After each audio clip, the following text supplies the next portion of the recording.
I have not played it at all. I mean, I loaded it to make sure, like, okay, I can click on things, I can do things. I have literally not moved out of the first scene. I want this to be a fresh, clean experience. Story. Single player.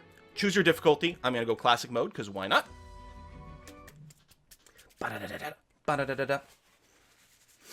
Did it say fake full screen? Yeah, this is, it's like windowed full screen is what it is.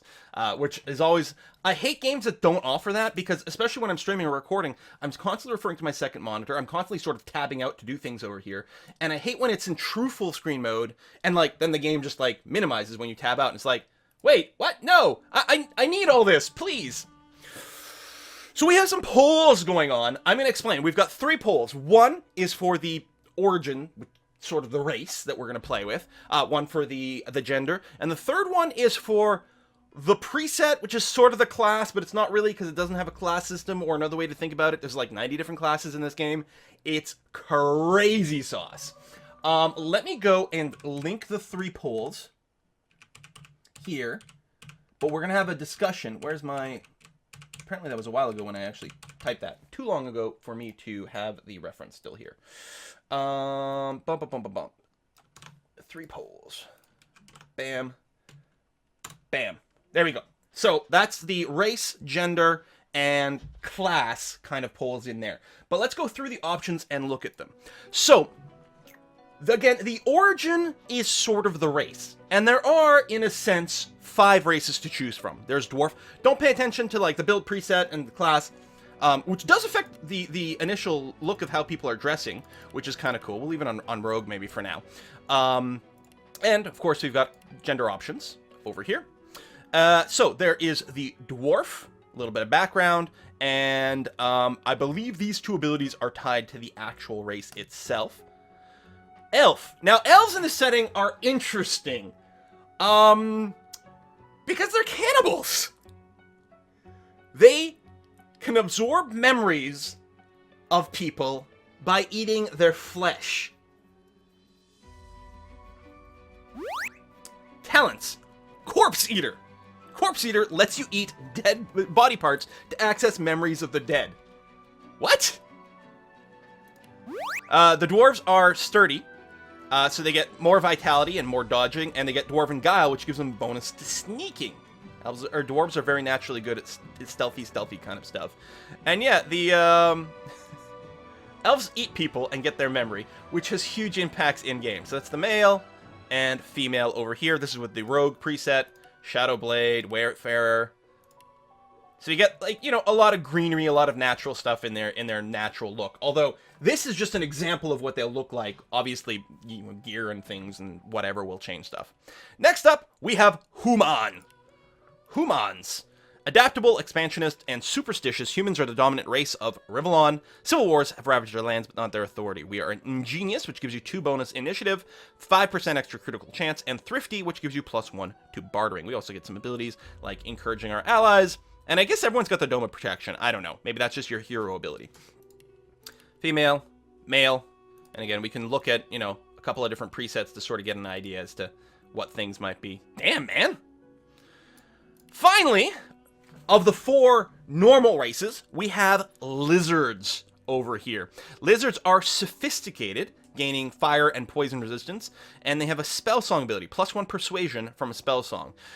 Dragon's Blaze, so they get to breathe fire, apparently, and then the Dome of Protection over there. Again, we'll cycle through a few different looks over here for some of these different presets that you might imagine. And that is the male one, and then we've got the female over here. I mean, holy crap. And obviously, we haven't even looked at, like, the different appearance options. Hair. Oh! That's cool, but also this! Hair color. Hair color. Facial features. Oh, you can't... No options for the lizard, unfortunately. And different voice options as well. Greet the Reaper for me. You're not trying to escape, are you? Better luck next time. There you go.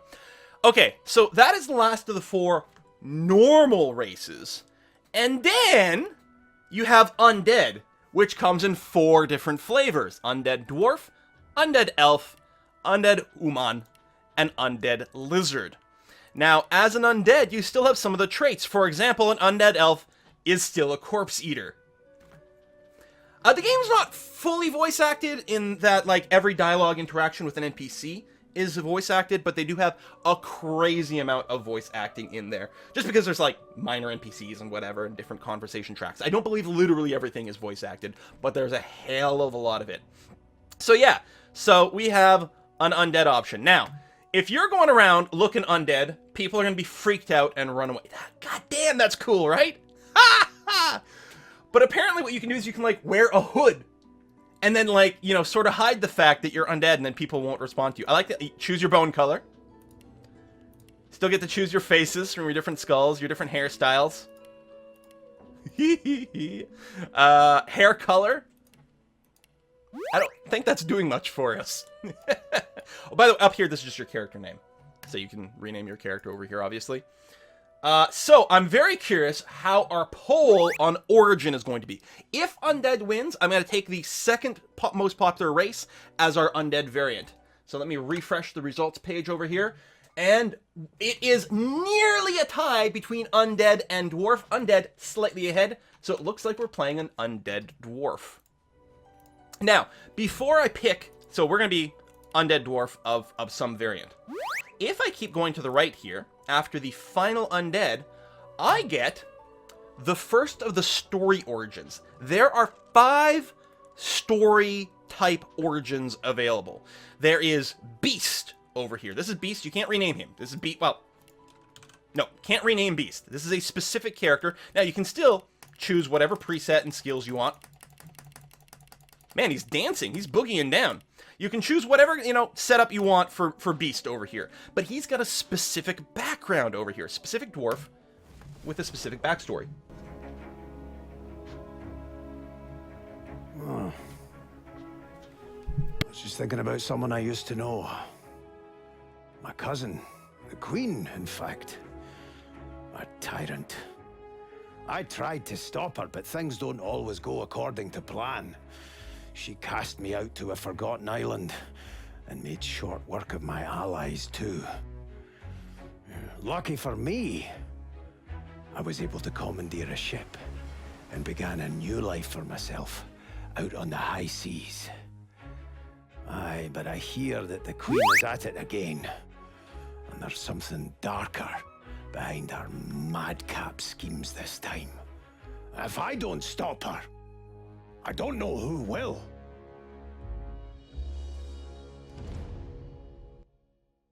So, with these, I mean, you still get all the normal gameplay things. You're a dwarf. That's a dwarf. And you can pick whatever skills you want, so you've got that. But there's going to be extra story specific to your character in the game. Now, as far as I know, if you don't start as Beast, you can still find him in the game, and I believe add him to your party. Next up, Fane over here. Fane's kind of interesting. One of the things that Fane is famous for, he's got quite the little artificer. He made a device called I believe it's called the Face Ripper, which rips people's faces off, and then he can wear the faces. And while he's doing that, he is disguised as a member of that race, and actually gains the ability to that race. So if you, say, face rip an elf, you can then get the cannibalism powers.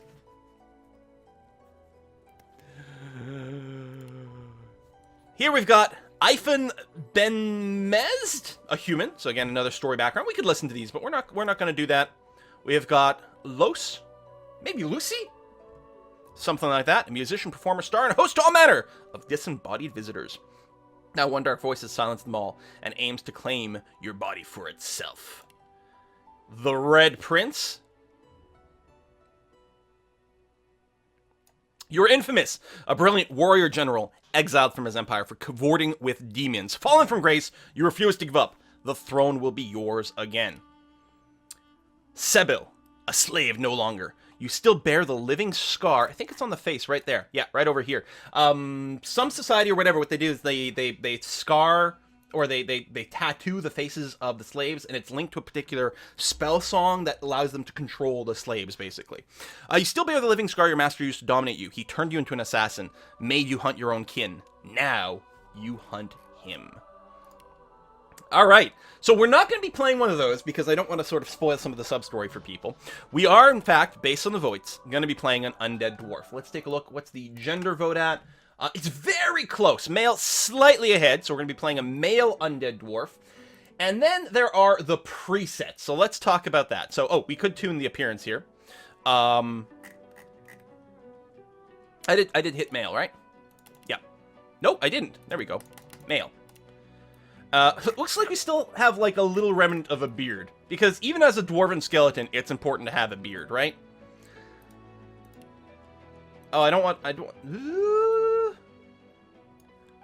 Wow, I like all the gold detail. No, not the iron face. Do we want, like, plain skeleton? Or the gold inlaid skeleton? I don't want one of the ones with the holes in their head. I don't want that. Hair color, cinnamon, char, lava cake, smoke, black grape? What is with these colors? Alright, people want golden. Let's go ahead with the golden bit over here. Facial features? Oh!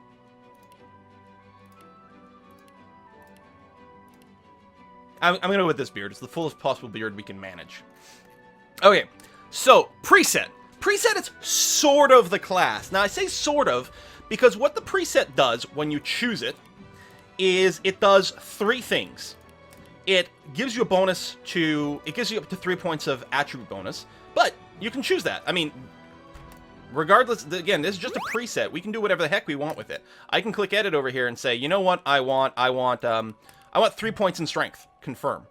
Preset just assigns these to a default that makes sense with everything else, but you can do whatever you want.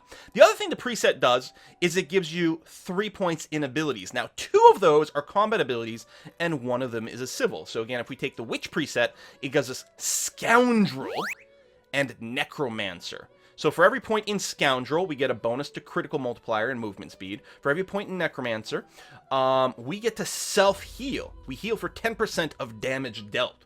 That's pretty cool. And then it also pre-assigned us a civil ability, which in this case it gave us Persuasion. But again, we can ignore the preset completely and say, no, you know what I want? I want Warfare plus Huntsman.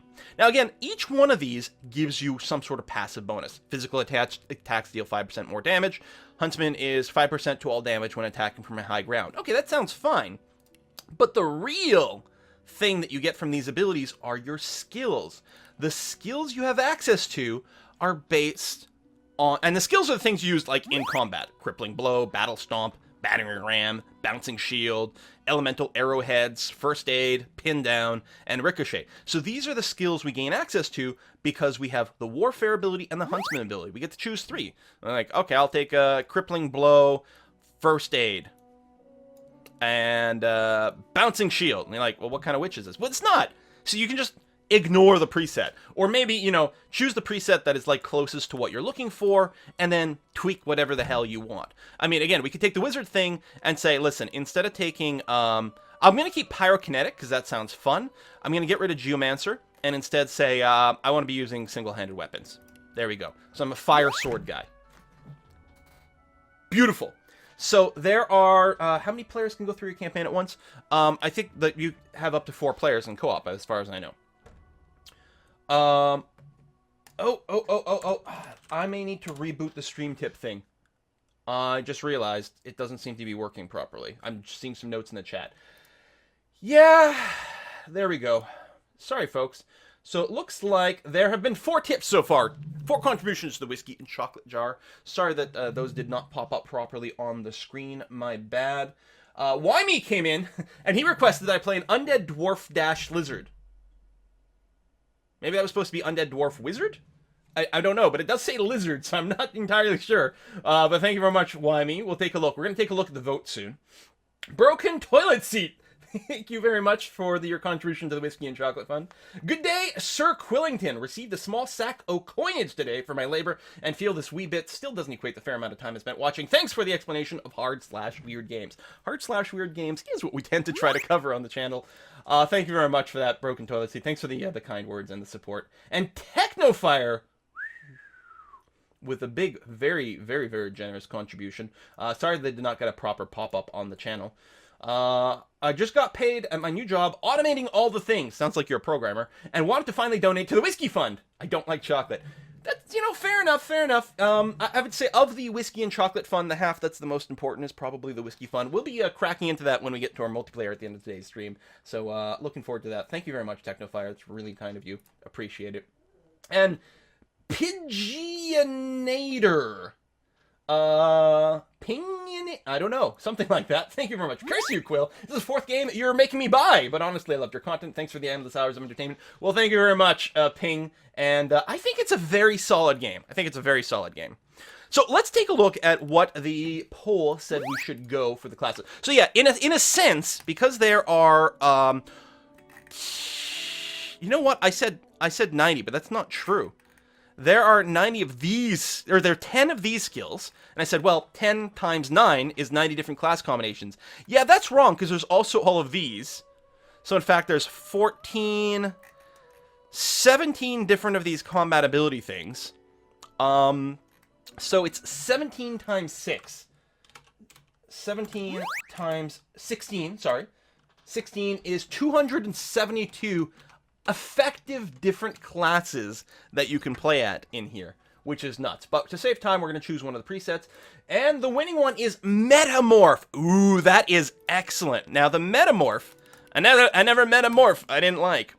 The Metamorph is a very physically oriented setup over here. It's going to give us points to strength and finesse, both of which increase the amount of damage we can do. So every point is 5% more damage. It also lets us carry more, and then finesse is more damage over here. They also have, they also influence certain skills, I think.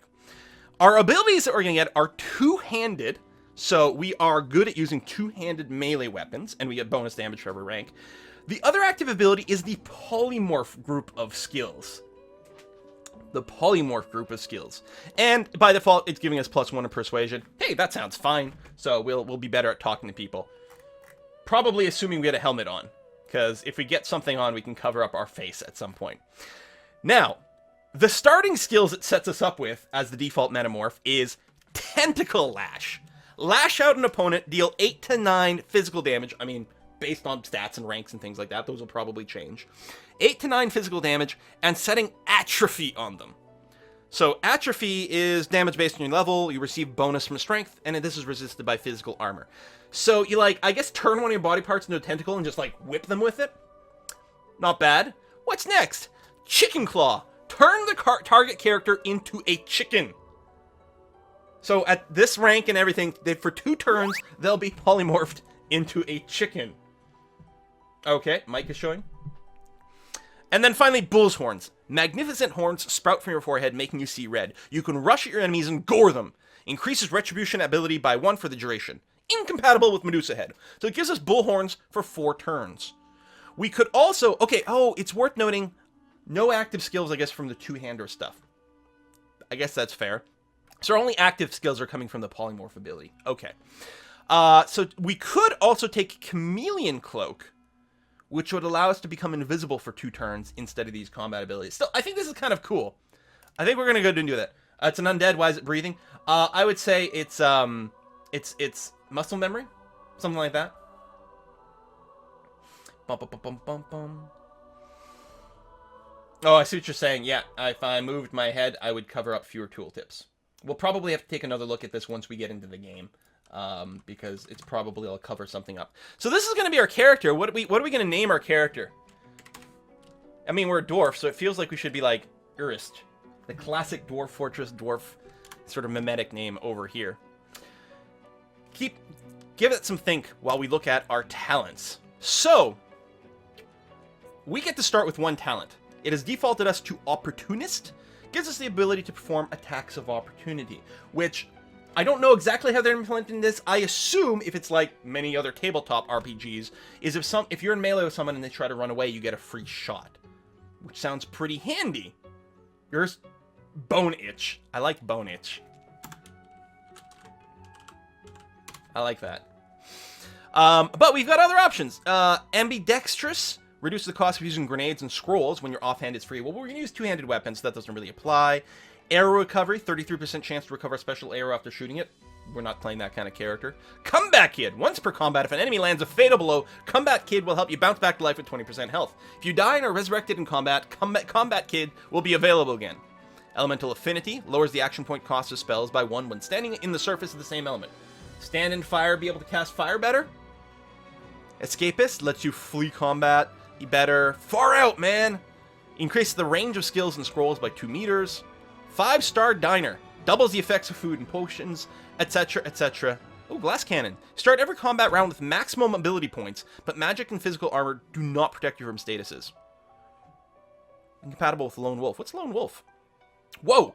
Provides +2. Oh! This is solo, because in these games, people are always like, can you play by yourself without any companions? Well, apparently there's a freaking attribute specifically geared around that. If you're adventuring solo, or at most with one companion, you get +2 max HP, or AP, ability, action points in combat, +2 recovery AP, 30% more vitality, 30% more physical armor, 30% more magical armor, and double invested points in attributes and combat. It's kind of crazy. So we're gonna... Morning Person. When resurrected, you resurrect to full health. Ooh, 3 extra points in memory attribute. Okay, Pet Pal is cool. Pet Pal lets you talk to animals.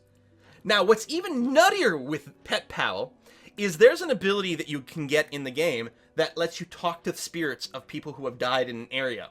If you have that and Pet Pal, then you can talk to the spirits of dead animals. Bah!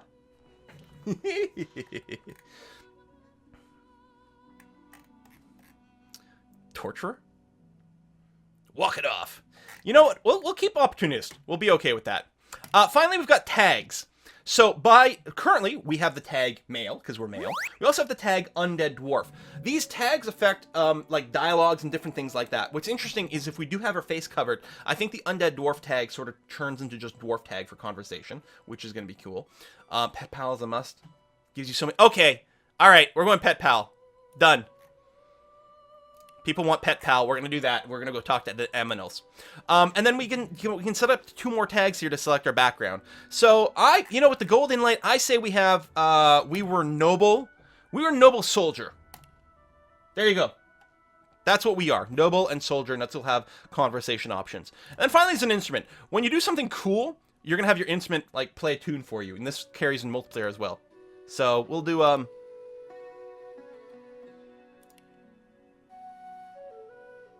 gonna do this one. I like the little flute. Done. Start it up. I think we'll get a cutscene.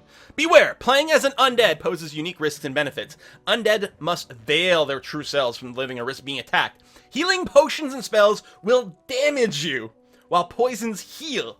Undead can pick locks with a bony finger alone, and can survive the scourge of Death Fog. Oh, yes, the voice presets. That is true. That would be under appearance, I think. Oh, almost got me that time. Nope. Nice try. Ooh, I like the warrior. I'm ready. Try again. Try again. We're gonna go warrior. We look like a badass. Done. Rip stats, finesse on dwarf, world truly ending.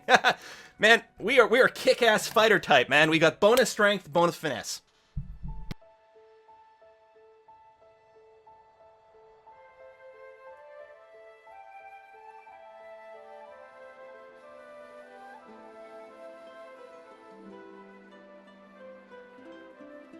It all happened like I knew it would. A single drop of source magic. And like flies to honey, the monsters swarmed. The rebel panicked. The carnage began. And the magisters pointed their fingers at me. Just as I'd planned. I was shackled and collared and sent to Fort Joy.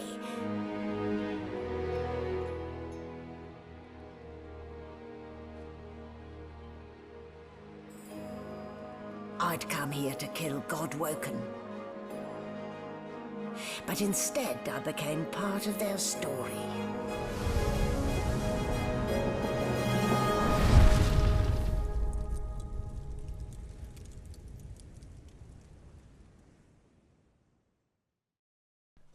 think there might be a little bit more here. Whoop. Hey, it's Super Beardo! 39 months.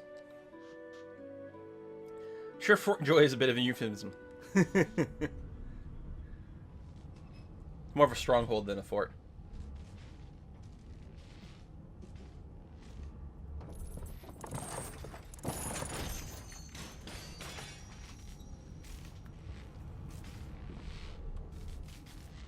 Well, look what the dog dug up. You're lucky they didn't notice just how thin you were under those bandages. Wait a minute. When I loaded this up just to test like the UI and click around, I'm pretty sure the skull did not talk to me. This must be something that's specific to the undead. I'm like 99% sure the skull did not talk to me when I came in with just I think I just grabbed like Dwarf Rogue and came in here. So yeah, presumably the grinning skull talks to the undead. What the hell? Didn't talk to me either. Yeah, it must be because I'm undead. Uh-huh. Although, seeing someone wrapped up like that, they probably thought you had the scabbing plague. Heh? Look, laugh, but don't touch. Yeah, I'll tune the volumes as soon as we're out of the conversation here. Better keep that hood down, mind you. The living don't take kindly to seeing their future staring back at them. Oh, new journal entries. Okay. Check out connectivity menu over here. Who can join your game? Man, how can they join your game? You're just like, this is great. People can pop in, do things. Options, audio. What I'm going to do is I'm going to raise the master to the max.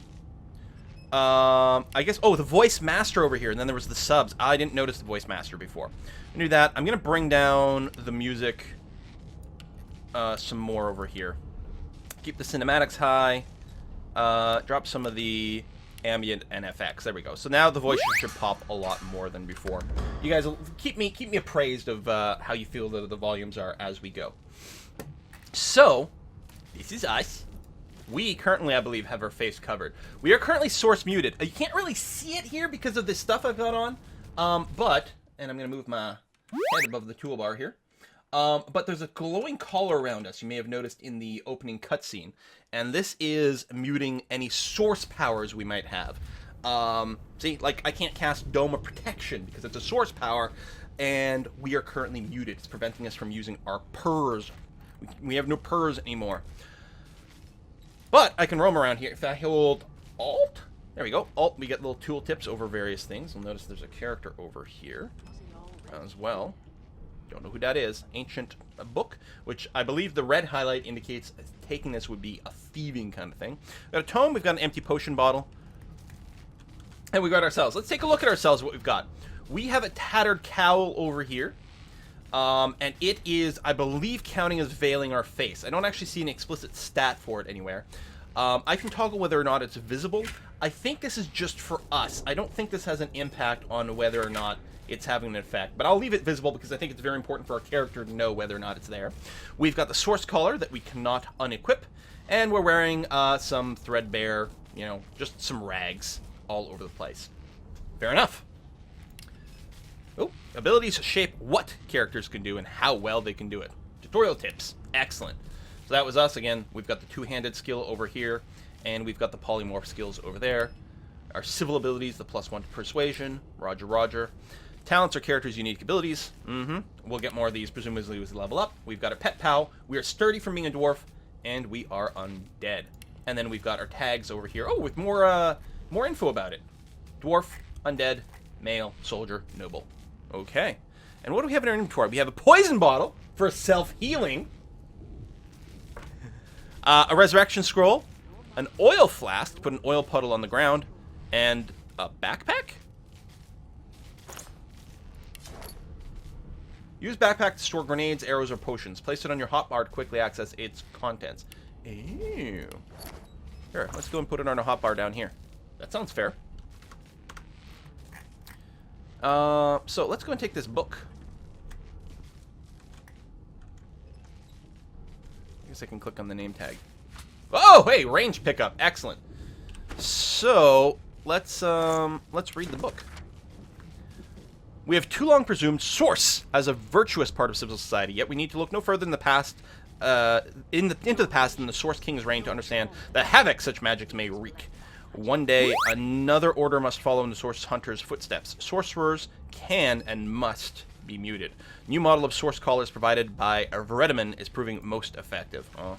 Okay. And we'll grab this potion bottle over here. We do have a journal as well with a bunch of things. My story so far. Magisters, Chapter 1. Ooh, that's a lot of flavor text. Troubled Waters. And the collar. I'm bound by a magical collar.